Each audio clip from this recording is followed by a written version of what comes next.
What if I told you the 1960 gave birth to muscle cars so fast, so brutal, that even today they strike fear into modern machines? From winged warriors to outlaw Hemis, these legends weren't just cars, they were weapons. Buckle up, because we're counting down the decade's fastest street predators. Top 1. 1968 Dodge Dart L023 HEMI. In 1968, Dodge decided to bend the rules of physics, and maybe the NHRA's patience, by cramming the monstrous 426 HEMI into the compact Dart body. What rolled out wasn't a street car anymore. It was a factory-built drag assassin, a weapon designed to terrorize quarter miles across America. From the outside, the L023 Dart didn't look radically different, but Dodge had stripped it down to the bare bones. Fiberglass hood, fenders, and bumpers shaved precious pounds. Inside, forget luxury, out went the radio, sound deadening, even the armrests. Instead, drivers sat in lightweight bucket seats with only one mission: speed. Under the hood sat the legendary 426 HEMI V8, topped with dual 4-barrel Carter carburetors. Officially, Dodge rated it at 425 horsepower. In reality, these hand-assembled Hemis cranked out closer to 500 horsepower, channeled through a 4-speed manual or torque-light automatic. Production numbers tell the real story. Dodge built only 80 L023 Darts, each essentially a street-legal drag car. Weighing just over 3,000 pounds, they delivered one of the best power-to-weight ratios of the 1960s. Straight off the dealer lot, with little more than slicks bolted on, these cars could rip the quarter mile in the low 11-second range times usually reserved for purpose-built race machines. The Dart HEMI immediately dominated superstock classes. Competitors cried foul, arguing this wasn't a muscle car but a thinly disguised race car. They weren't wrong. The NHRA eventually tightened regulations because of the chaos that Dart unleashed. Yet its legend only grew every pass down the strip, cemented it as Dodge's nuclear option in the muscle car wars. But Dodge wasn't the only brand with a secret weapon. Across town, Chevrolet was quietly cooking up a Camaro so rare and so powerful that even the Dart HEMI would meet its match. Top 2. 1969 Chevrolet Camaro ZL1. If the Dart HEMI was Dodge's hammer, then Chevrolet answered with a scalpel so sharp it cut through everything in its path. At first glance, the 1969 Camaro ZL1 looked like any other F-body prowling Main Street, but lurking beneath that steel hood was the most secret and outrageous engine Chevy ever sold, the all-aluminum 427 ZL1. The ZL1 wasn't just another big block, it was a racing engine in disguise. Derived from the Corvette's L88, this 427 cubic inch V8 ditched heavy cast iron for a full aluminum block and heads, slashing nearly 100 pounds. Chevy rated it at 430 horsepower, but dyno polls told a different story: 500 to 550 horsepower. Straight from the crate, paired with a Muncie M22 Rock Crusher 4-speed or Turbo Hydromatic and breathing through a Holley 4-barrel carb, the ZL1 was engineered for one thing: obliterating quarter miles. Inside it was still a Camaro, bucket seats, Hurst shifter, rally gauges. But the price tag wasn't friendly. A base Camaro SS cost around $3,500, 0 cents. The ZL1? Nearly $7,200, 0 cents. Double the money, and more than a Corvette. That sticker shock meant almost nobody ordered one. Only 69 ZL1 Camaros were ever built, all through Chevrolet's secret COPO, Central Office Production Order, program. Most went directly into the hands of drag racers. On the strip, the ZL1 was unstoppable. 11-second quarter miles were within reach, with minor tuning and slicks. On the street, it was nearly unbeatable. Chevrolet hadn't just built a muscle car, they had created a street-legal race car, one so rare it became the holy grail for collectors. Today, surviving ZL1s fetch over 7 figures, making them some of the most valuable Camaros ever. But while Chevrolet was engineering stealth weapons, Carroll Shelby was building something far wilder: a lightweight British roadster stuffed with America's meanest V8. Top 3. 1966 Shelby Cobra 427 SC.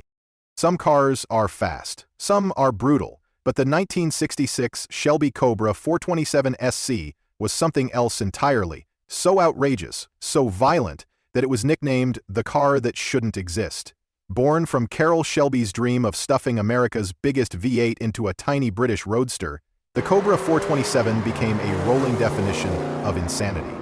On paper, it looked simple. Take AC's lightweight roadster chassis and shoehorn in Ford's fearsome 427 cubic inch FE big block. In practice, it was chaos. The engine alone made over 425 horsepower, with real figures well north of 480 horsepower. Mated to a 4-speed top-loader manual and a beefy Ford 9-inch rear axle, the Cobra weighed just 2,400 pounds. That gave it a power-to-weight ratio almost unmatched in the 1960s. The SC stood for semi-competition, a compromise between the full-blown race Cobras and a street version. It featured side pipes, widened fenders, massive Goodyear tires, and that iconic scoop on the hood feeding air into the beast beneath. Inside, it was bare bones. Bucket seats, a wood-rimmed steering wheel, Smith's gauges, and not much else. Comfort wasn't even an afterthought. Here's the kicker. Only 31 examples of the Cobra 427 SC were built. Carroll Shelby originally intended to homologate 100 race cars for FIA competition. When the plan fell short, Shelby converted the leftover chassis into street-legal monsters. The result was one of the rarest and wildest Cobras ever. Performance was absurd. 0 to 60 mph in under 4 seconds. Quarter mile in the mid-12s on street tires. Top speed? Over 160 mph, though most drivers never dared push it that far. It was dangerous, unpredictable, and absolutely thrilling. The Cobra 427 SC cemented Shelby's legend and remains one of the most valuable muscle cars ever built. But while Shelby unleashed chaos on the streets, Chevrolet was quietly crafting a Corvette so ferocious it was banned from the showroom floor. Top 4. 1967 Chevrolet Corvette L88. By 1967, Chevrolet had a problem. Their Corvette was already a world-class sports car, but certain customers wanted something far beyond fast. They wanted domination. The answer came in the form of the L88 Corvette, a car so extreme that Chevy actively tried to stop ordinary buyers from owning one. Under the hood lurked the L88 427 cubic inch V8, an engine that looked like it belonged in NASCAR, not a street car. On paper, Chevrolet rated it at just 430 horsepower. In truth, it was closer to 560 horsepower, making it one of the most powerful production engines of the 1960s. The L88 was built for racing. Forged crank, aluminum heads, 12.51 compression, and a Holley 850 CFM carb. It demanded 103-octane fuel, meaning pump gas simply wouldn't cut it. Inside, the L88 offered nothing for comfort. No radio, no heater, no air conditioning. Chevrolet deliberately stripped out luxuries to discourage casual buyers. Even the warranty was voided if you dared take delivery. This wasn't a Corvette for weekend cruises. It was a weapon for the drag strip and road course. In 1967, only 20 L88 Corvettes were produced, making it one of the rarest Vettes ever built. Most were sold to racing teams under the table. On track, they were terrifying quarter miles in the 11-second range, and top speeds beyond 170 mph when geared correctly. The L88 instantly became a legend. Its brutal performance proved the Corvette wasn't just a pretty face, it could run with, and often destroy, Europe's finest. Today, those 20 original cars are some of the most valuable Corvettes in history, fetching well over $3 million 0 cents each at auction. But Chevy wasn't the only one pushing limits. Plymouth was about to strike back with a muscle car built to deliver brutal torque at a budget. Top 5. 1969 Plymouth Roadrunner 440, 6-pack, A12. By 1969, muscle cars were everywhere, but Plymouth had a trick up its sleeve. They wanted to build a car that was simple, affordable, and brutally fast. The result was the Roadrunner 446-pack, a 12, a no-nonsense street brawler that could embarrass cars costing twice as much. The secret was under the hood, a 440 cubic inch V8 topped with not one, not two, but 3 Holley 2-barrel carburetors, hence the name 6-pack. Officially rated at 390 horsepower, real output was much closer to 420-plus horsepower. Torque was massive. 490 pound-feet delivered through either a 4-speed manual with a Hirsch shifter or a heavy-duty torque flight automatic. The A12 package also meant serious hardware. A fiberglass lift-off hood with a massive scoop, 15-inch black steel wheels with redline tires, and heavy-duty suspension. Inside, it was as Spartan as it got. Bench seats, rubber mats, and not much else. Plymouth knew their customers didn't want frills, they wanted speed. The A12 wasn't just a gimmick. These cars were true factory hot rods, able to run the quarter mile in the low 13s, and with tuning, dip into the 12-second zone. Even more shocking? The Roadrunner six-pack was affordable, priced well below rivals like the Camaro ZL1 or Corvette L88. This made it a working man's supercar. Only about 1,412 Roadrunners were built, making them rare today. But in 1969, they terrorized the streets and strips across America. They proved you didn't need to spend a fortune to own one of the fastest cars of the decade. Plymouth had democratized muscle car performance. But while Plymouth was serving up value-packed speed, Dodge was preparing something far more radical, an aerodynamically engineered missile with a giant wing and a HEMI roar. Top 6. 1969 Dodge Charger Daytona HEMI. Muscle cars were fast, but Dodge wanted more than speed. They wanted dominance on the NASCAR track. In 1969, they unleashed a car so radical it looked like it came from outer space, the Charger Daytona HEMI. With its towering rear wing and pointed nose cone, this wasn't just a muscle car, it was America's first true aero warrior. At its heart was Chrysler's most fearsome engine, the 426 HEMI V8, conservatively rated at 425 horsepower and nearly 490 pound-feet of torque. Coupled with either a heavy-duty 4-speed manual or the legendary Torque Flight automatic, the Daytona could push its massive body well past 150 mph. The wild exterior wasn't just for show. Dodge engineers stretched the nose with a 19-inch aerodynamic cone and bolted a 23-inch wing to the rear deck. The goal? Stability at speeds no other muscle car could dream of. Inside, however, the Daytona was still very much a Charger, bucket seats, a full dash, and just enough comfort to remind you it was street legal. Here's the kicker. Dodge only built 503 Daytonas to meet NASCAR's homologation rules. On the track, the car shattered records, becoming the first NASCAR vehicle to break 200 mph. On the street, it was a rolling spectacle, looking like nothing else on the road. The Charger Daytona was so dominant that NASCAR quickly changed the rulebook to ban aero cars from competition. In other words, it was too fast for its own good. Today, surviving Daytonas, especially the rare HEMI versions, are among the most collectible Mopars, selling for 7 figures at auction. But Dodge wasn't the only one unleashing HEMI power in 1966. Across the showroom, Plymouth offered a more understated yet equally lethal package, the Satellite Belvedere HEMI, a car that proved you didn't need a giant wing to terrorize the quarter mile. Top 7. 1966 Plymouth Satellite Belvedere HEMI. In 1966, Plymouth offered buyers something outrageous. Drop nearly 600 pounds of iron into a mid-sized body and unleash chaos at the drag strip. The result was the Satellite and Belvedere HEMI, cars that looked like family cruisers but hid one of the most fearsome engines of the decade. Under the hood sat Chrysler's legendary 426 HEMI V8, officially rated at 425 horsepower, though real figures often reached well above 470 horsepower. Torque was immense, 490 pound-feet, and when paired with the A833 4-speed manual or Torque Flight automatic, the Belvedere and Satellite transformed from sedate commuters into fire-breathing monsters. Externally, the cars were deceptively ordinary. Clean B-body lines, restrained chrome, and a few subtle HEMI badges gave little away. Inside, buyers could choose anything from a bench seat with rubber mats to upscale bucket seats with console shifters. Plymouth wasn't selling an exotic, they were offering a sleeper. But here's the twist. These weren't common muscle cars. Only 817 HEMI-powerfied Plymouth B-bodies were built in 1966, split between Satellites, Belvederes, and Coronets. Most were ordered by hardcore racers who knew exactly what they wanted, a car capable of running quarter miles in the mid-13s stock and with tuning and slicks dipping deep into the 11s. These cars earned a reputation as factory drag racers in disguise. On the street, they humbled big-block Chevys and Fords with ease.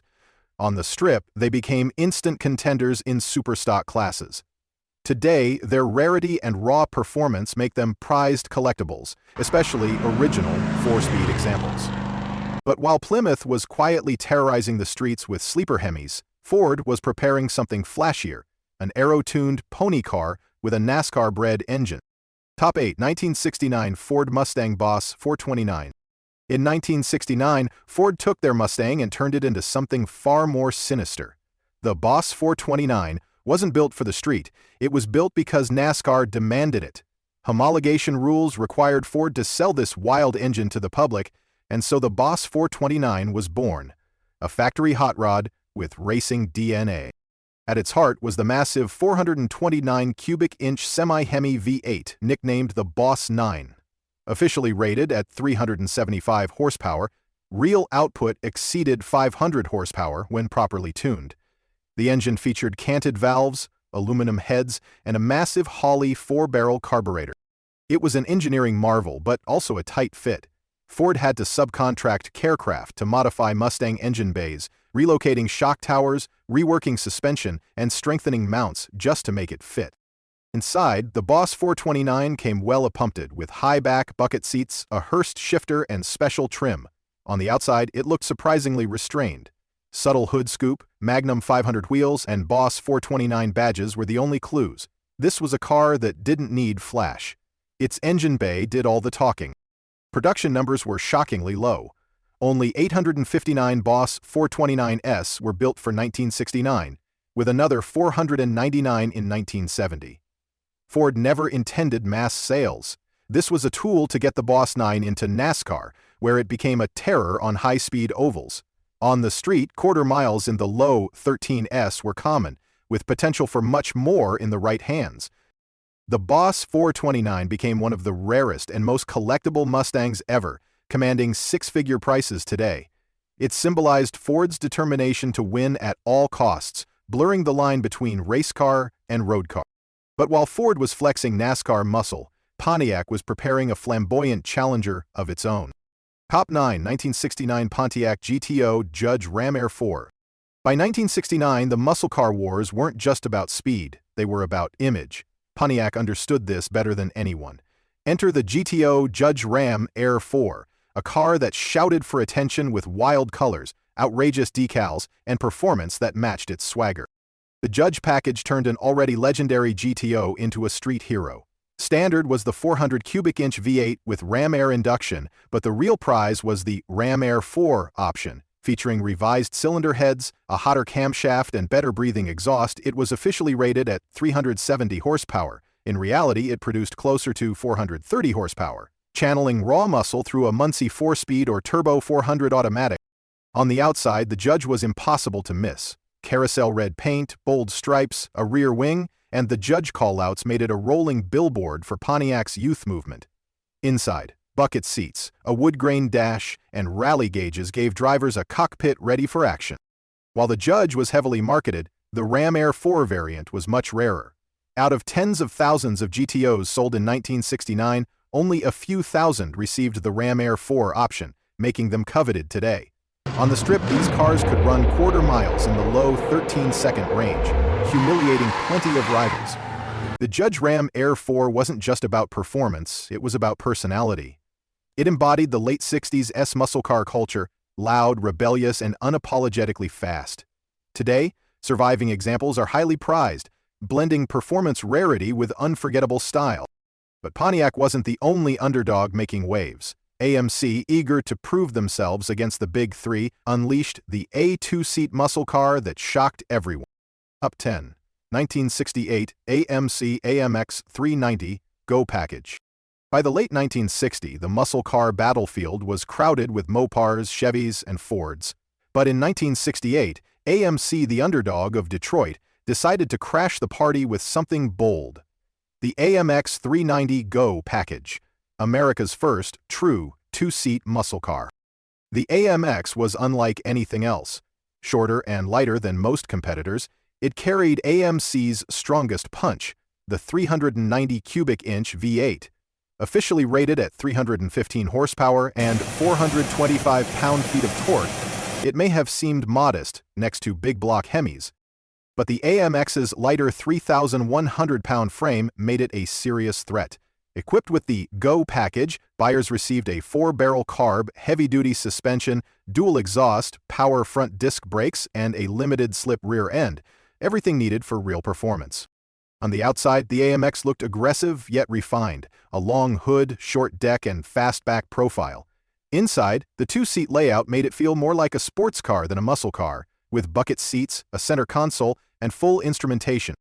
The AMX 390 wasn't just stylish, it was fast. 0 to 60 mph in just 6.6 seconds and quarter miles in the 14-second range placed it firmly among Detroit's muscle legends. Production, however, was limited. Only 6,725 AMXs were built in 1968, making the Go package cars relatively rare. The AMX proved AMC could play with the big boys. It gave the brand credibility and cult status, even if it never outsold Mustangs or Camaros. Today, the 390 Go package AMX stands as one of the most unique muscle cars of the era, a two-seater with real muscle credentials. But the AMX 390 Go package was more than just a muscle car. It was AMC's declaration that they could stand toe-to-toe with Detroit's giants. Rare, daring, and built with a rebellious spirit, it left enthusiasts wondering, what if AMC had doubled down and pushed the AMX even further? And that's our list of the 10 fastest muscle cars of the 1960 icons that changed the game forever. Which one blew your mind the most? Drop your thoughts in the comments below. We love hearing from true gearheads. Don't forget to smash that like button, hit subscribe, and ring the bell so you never miss the next roar from Muscle Cars Revolution. The next legend is just around the corner.